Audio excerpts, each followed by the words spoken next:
A startled corpse, a blue-eyed woman, and a cryptic message scrawled by a dying man, with the pieces of a Chinese puzzle that wouldn't fit together. Until I found out what was deadly about the orange dog. From the pen of Raymond Chandler, outstanding author of crime fiction, comes his most famous character as CBS presents The Adventures of Philip Marlowe.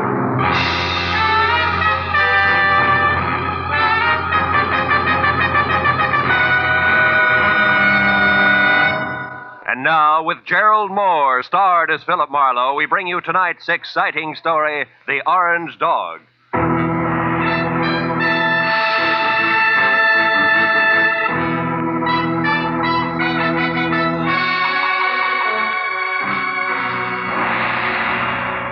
By 6 in the evening of a very slow day, I'd resigned myself to the business of no business. So I took my feet down from my desk, switched off the lights, and started out the door for home with the prospect of a nice, quiet evening ahead of me. But I didn't make it, even as far as the door. Oh. Hello, Philip Marlowe. Marlowe, my name is Shelley Martin. I'm at 8412 Los Feliz, a private residence. I want you to come out here right away. My sister is in a jam, a nasty one. Well, Miss Martin, as a matter of fact, I was just closing up for the night. Look, I need the services of a private detective right now this minute, and I'm prepared to pay for them. There are plenty of others in town. Are you coming or not? Yeah, okay, and thanks for the reminder. That's me you hear sprinting up your front walk. That's much better. And Marlowe, bring your brains along. You're going to need them.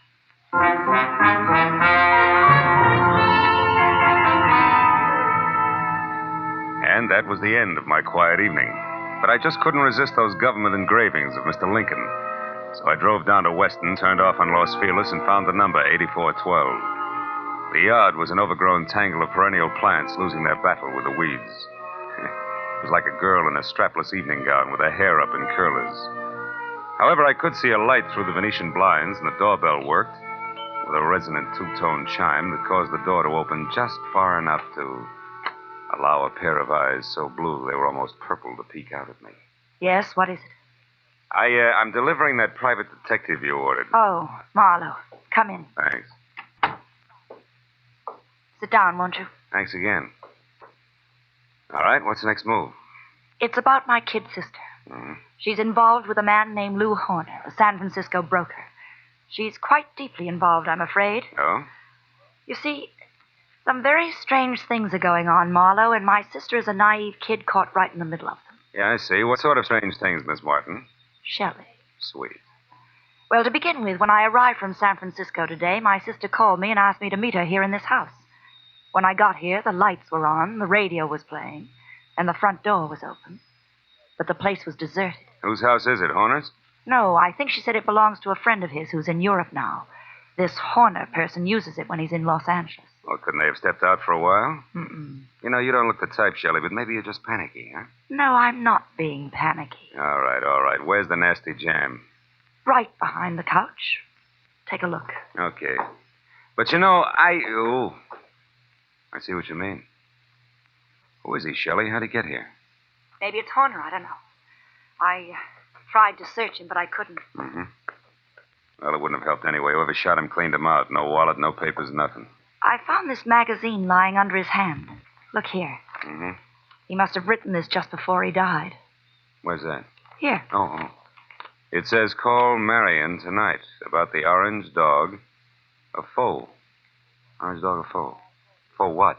That's why I called you, Phil. Marion is my sister. And whatever the orange dog of foe is, it must be awfully important. We've got to find out what it means, Phil, for Marion's sake. So far it means murder, honey, and that's for the cops. No, Well, all right, call them. But keep Marion's name out of it. A thing like this could destroy her. But look, maybe she pulled the trigger on our friend here. Maybe, but I don't think so. She's a sweet kid, Phil. Give her a break. If I'm wrong, I swear I'll help you bring her in myself. Is that fair enough?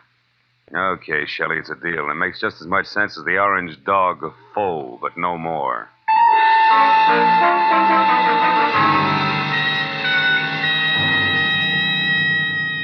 After I'd checked as far as I could on my client and sent her home, which was to the Villa 12 at the Wilshire Gardens Hotel, I ripped the General Squeegee tire ad with the message scribbled across it out of the magazine, folded it up, and stuck it in my pocket. Next, I called Lieutenant Ibarra at Homicide and told him where I'd found a body, probably named Lou Horner, leaving out all the details about Shelley, Marion, and the orange dog. Then I started out the door, but got back as a shadow slid across the walk. I caught a glimpse of a large, ugly head of long, dirty hair set on a small, ugly body that was moving fast. By the time I got out on the walk, Longhair was already putting mileage on a green coupe with a broken taillight. It winked mockingly as it went out of sight. So I got in my car and headed for New Chinatown. It was the logical place to get some information regarding a Chinese dog. I saw a light filtering through a dingy window, illuminating the words James Tang, dealer in Oriental curios. Inside the musty shop, a little man, dressed in a black kimono, drifted forward, softly. Yes? I think perhaps you can help me, huh? I am honored. To be able to help will bring fragrance of plum blossoms to my nostrils, carpet of rose petals to my humble floor, and 1,000 blessings upon my head. Oh, that's very pretty. Tell me, what is the dog of Foe? The dog of Foe? Why, this? This fantastic creature here is called the dog of Foe.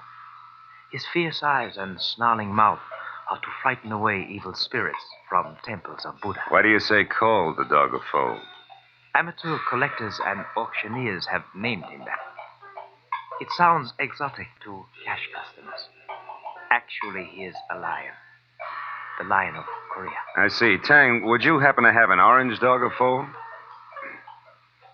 Very strange that you should ask that, my friend. Strange? Why? Reason number one. There is no authentic orange dog of Foe. That's a good reason. Why not? Because to Buddhists, orange is color of sorrow. The piece you speak of could not possibly be authentic. What's reason number two? You are second person to inquire after this non-existent orange dog of Foe within the last few minutes. Was it an ugly little man with long hair? Quite contrary. It was a very pretty girl with short hair. Was her name Marion? She made point of not leaving her name. Well, that proves something. However, my friend, old Chinese proverb, loosely translated, says a little knowledge is the instrument of a fool.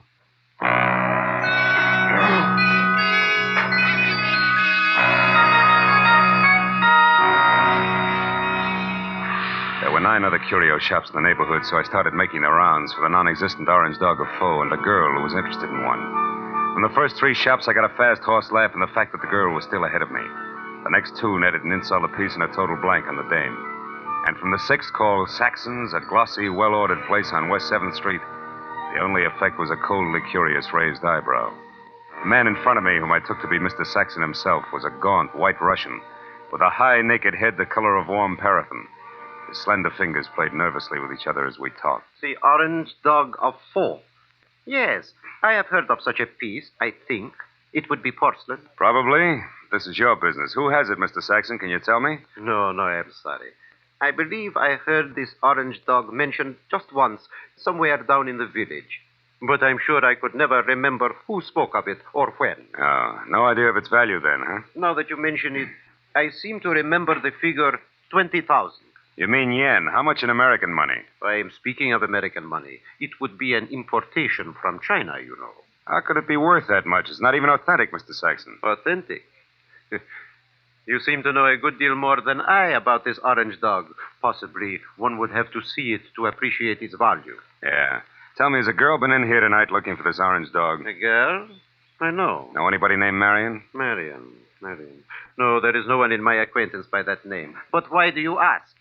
Because Marion has quite an interest in the orange dog. I have a feeling they'd make a great team if we could get them together. I see. And what is your name, sir? It's not Fu Manchu, Mr. Saxon. Good night.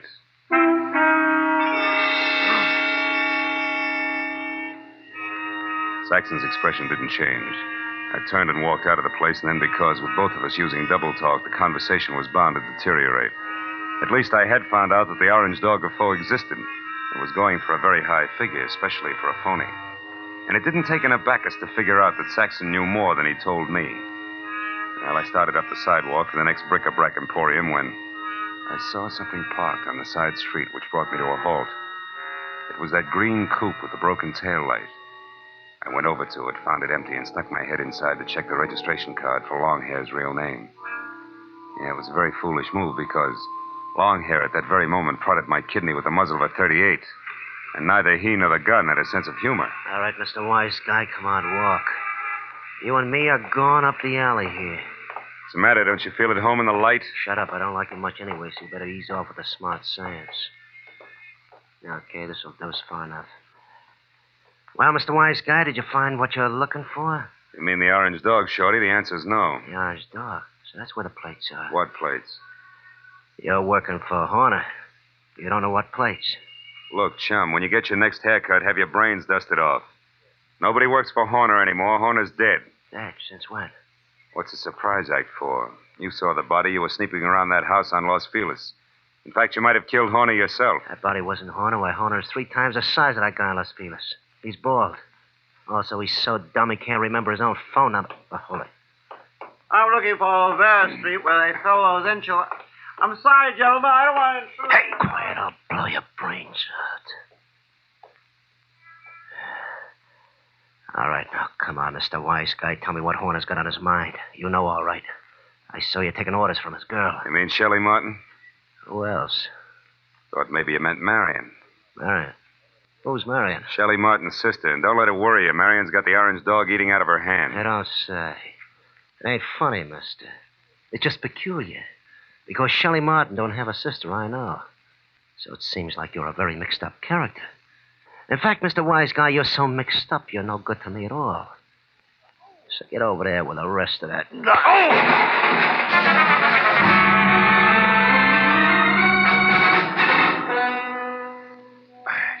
I took my time getting up. The dirty, long-haired little man was gone, and my head ached from the rap he'd given me with the pistol barrel. And I was disgusted with myself.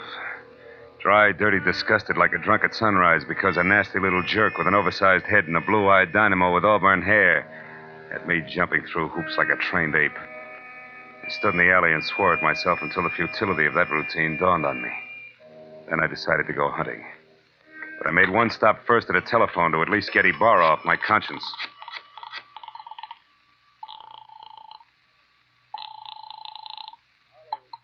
Lieutenant Ibarra.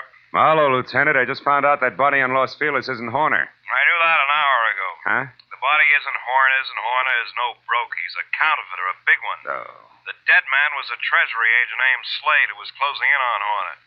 So if you've got anything you haven't told, Phil, you better get it off your chest. At this point, it's a pleasure. A girl named Shelley Martin's calling the signals about now, and she can be found at Villa 12, Wilshire Gardens Hotel. Yeah, hurry. You'll just about meet me there, Ibarra. Now, wait.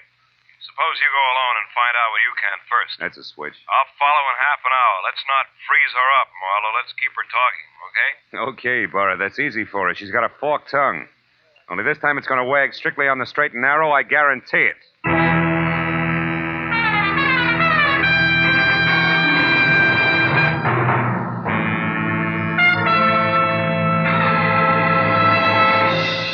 In just a moment, we will return to the second act of the adventures of Philip Marlowe. And now, with our star, Gerald Moore, we return to the second act of Philip Marlowe and tonight's story, The Orange Dog.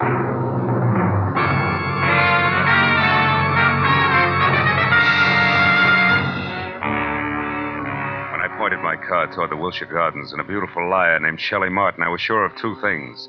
The plates that Longhair had wisecracked about just before he piled me into a row of garbage cans were the engraved kind that counterfeiters use to make money the easy way.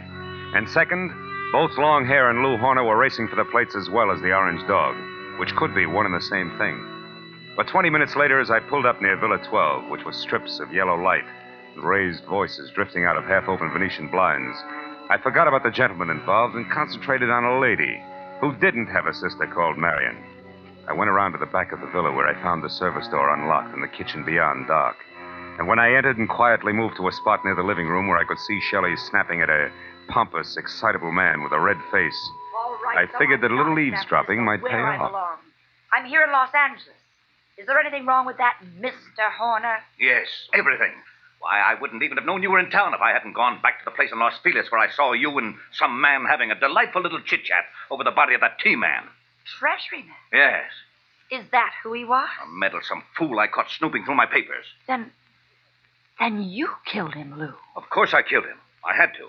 Now stop asking questions and get out of here. Because this is business, not pleasure, Shelley. And that leaves no room for you. Or Marion? What do you know about Marion? Not enough. But what I do know, I don't like. Look, Lou, who is Marion and what does she mean to you? Marion means money to me, Shelley. Nothing more. So just leave me alone here so that I can make a call according to schedule. A call about... Lou. What's the matter, Shelley? Behind you, Lou. They're in the garden. Lou! The bullet crashed through a closed window, didn't stop until it got to Horner, who grabbed at his chest and dropped to the floor even before the glass quit flying. And by the time I got outside to where the shot had come from, I found nothing but a little wind rustling a lot of trees. When I got back to Shelley and the blood over tweed on the carpet, Horner was already dead. Marlowe, the man out there was Henry Peel. Peel? Something in long hair and dirty clothes? Yes, I met him in Horner's office once. Lou said he was a broker from Chicago. Come on, both Peel and Horner are counterfeiters. What? Lou, a counterfeiter? That's right. Never mind the carefully arched eyebrows, honey. They mean nothing. But, Marlowe, I swear I never knew that Horner was anything but a broker. A broker maltreating poor sister Marion? You're a liar, Shelley. About Marion, yes. I haven't even got a sister. But from there on out, I'm telling the truth, Phil. Then tell some more and fast. All right, here it is. Lou Horner's been my boyfriend. And, checkbook? For the past year and a half.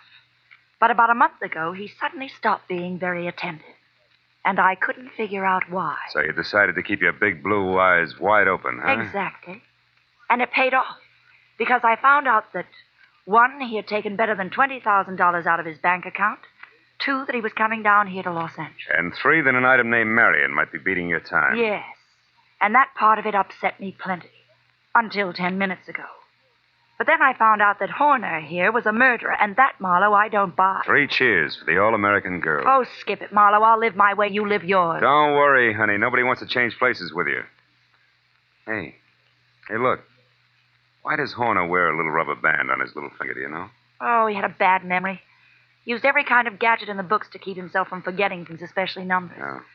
Well, for example, that rubber band might mean 10 o'clock. How do you figure?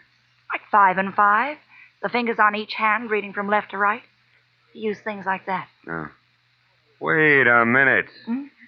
Horner was going to make a call to Marion just now, and the message the T-man left was... Call Marion tonight about the orange dog of foe. Shelley, baby, where's your phone? Fast. Come on, it's 10:15 already. Oh, it's out there in the hall, Marlowe. Oh. Well, what are you talking about? A line, honey, a line on your ex-sister, Marion.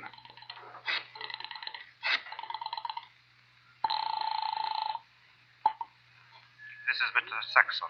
Ah. Lou Horner, Mr. Saxon. I know I'm some 15 minutes late with this call, but I'd still like to see you about the orange dog of foe. Certainly, Mr. Horner. The orange dog is here, waiting for you. Good. I'll be right over. Marlowe, who is Mr. Saxon? A man very close to a lot of trouble, Shelley. Now, look, you wait right here for the law, and in particular, one Lieutenant Ibarra. Tell him nothing but the truth about Horner and what he meant to you in dollars and cents, and you may be all right. But where are you going, Marlowe? To a curio shop on West 7th Street to see, among other things, the orange dog of foe.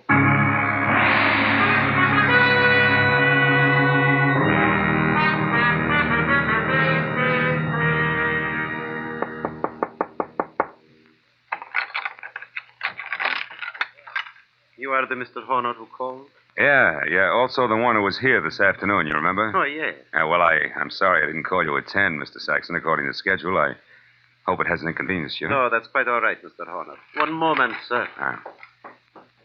What's the matter? Is anything wrong tonight? Seem on edge, Mr. Saxon. I am. So please, Mr. Horner, don't make a single stupid move. What? Wait a minute. Why the gun, Mr. Saxon? I promised not to bite the orange dog. You won't even touch the orange dog. Now, who are you? Oh, we've been all through that. I'm Horner, Saxon. Lou Horner of San Francisco. No, you're not.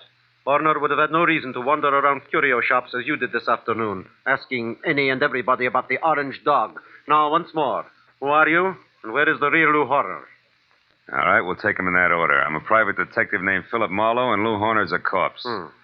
But also, I'm a good friend of yours, Saxon, because I'm going to give you a little bit of advice for free.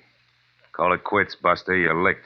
What are you talking about, Marlowe? The T for Treasury man named Slade. Before he died, Saxon, he talked. I see. Yeah, and believe me, he said enough to put you away till orange dogs are as popular as lifesavers. What do you say, Saxon? Do we play it smart? Very well, Marlowe. We will play it smart. My kind of smart. Now, turn around and walk through that curtain there. I want to show you something. Orange dog, maybe? Yes, the orange dog of Foe. I want you to see it for yourself before you die. Saxon said die like it already happened. And after he relieved me of the comforting bulge of the gun in my pocket and marched me to a large, windowless room that was a little darker than the lining of an 8-ball, he told me to stand very still. Then he turned on a single lamp that rested on a large, scarred table, and next to it an ordinary shipping crate and cushioned on all sides by white wrapping paper. I finally saw the orange dog of Foe. It was a porcelain lion, pop-eyed, majestic in a crazy way. And also it was colored orange, bright and clear. But now that I'd seen it, I knew that the next move was Saxon's. I turned to face him. It was then that I noticed the black curtain behind him moved slightly. And Longhair quietly stepped into the room.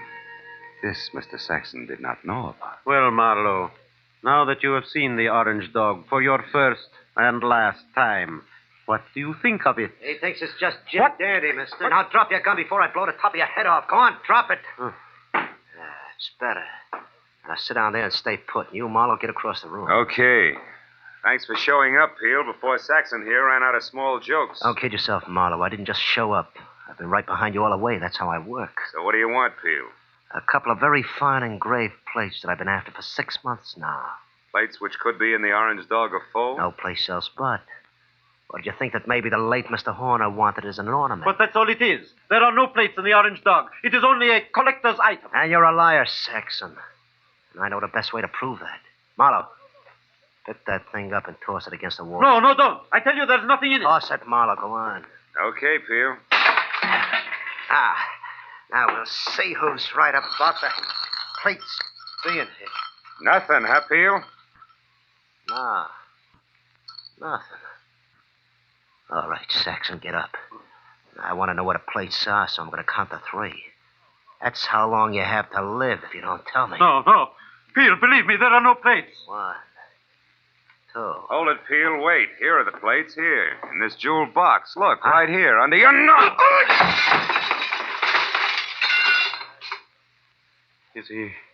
Is he out, Marlowe? Yeah, he's out all right. He took the light with him, too. Is there another lamp in here?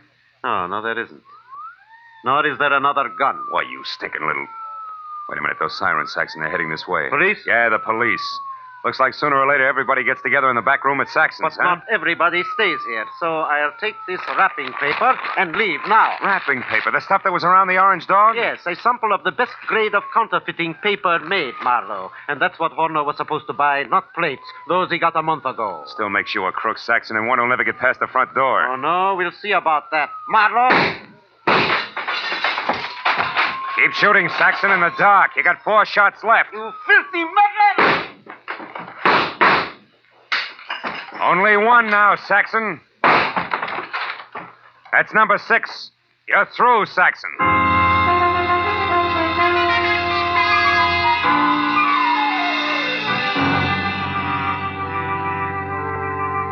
the time Ibarra and his boys, plus a half a dozen very anxious T-men, got into the room, Saxon was already coming apart at the seams. After a half hour of steady questioning, he split wide open and led us all to a basement hideout where the T-men went wild over a few thousand sheets of A1 counterfeiting paper. But an hour later, after Peel, who admitted murdering Lou Horner, and Saxon, who was ready for the nearest straitjacket, were both in the lockup, there was still the problem of the glib lass from San Francisco. But finally, when Shelley, Lieutenant Ibarra, and I stood under the green light of the globe in front of police headquarters, I knew that the girl who technically was only guilty of withholding information from the police was not going to spend any time in the pokey. Because, after all, I was more or less guilty of the same thing. Besides, Lieutenant Ibarra was still interested in the others. Well, Marlowe, it looks like the whole business actually boils down to a single transaction between Clay Saxon, who had the counterfeiting paper, And Lou Horner was supposed to buy it. That's right, Ibarra. But Horner, who must have made his contact with Saxon via some middleman in San Francisco, only had a telephone number and the password, the Orange Dog of Foe, to work on here in L.A. But how'd you get hold of that number, Phil? From the message the T-Man left before he died. You mean you actually called someone named Marion? No, honey, I just dialed Marion. M.A. Madison. R-I-O-N 7466. Madison 7466. You get it? Yeah. Another one of Horner's screwy memory tricks, like the rubber band on his 10th finger. Hey, that's pretty good, Phil. Oh, it's an old gimmick, really. I read it in a dozen detective stories. What do you know? Maybe I ought to read some of those. Well, good night, fella. Look for you tomorrow. Night, Lieutenant. Well, Shelley, do I show you the way home? No, Marlowe. Aren't you hungry or thirsty or something? Yeah, guess I am at that. Well, I know just the place for us, darling. Oh? It's a cute little place right smack in the middle of Chinatown.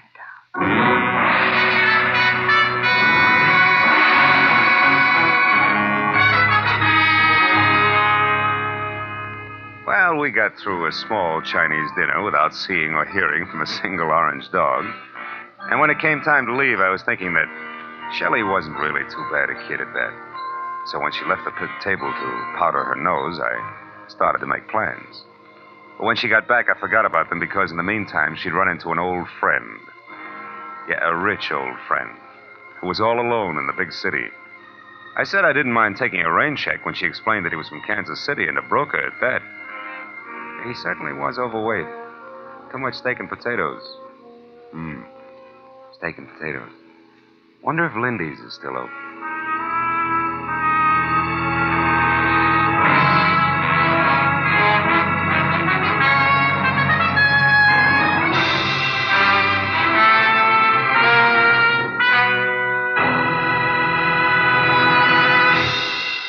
The Adventures of Philip Marlowe, created by Raymond Chandler, stars Gerald Moore, and is produced and directed by Norman MacDonald. Script is by Mel Donnelly, Robert Mitchell, and Gene Levitt. Featured in the cast were Francis Robinson, Edgar Barrier, Tony Barrett, Lou Krugman, and Ed Begley. Lieutenant Detective Ibarra is played by Jeff Corey. The special music was by Richard Orant. Be sure and be with us again next week.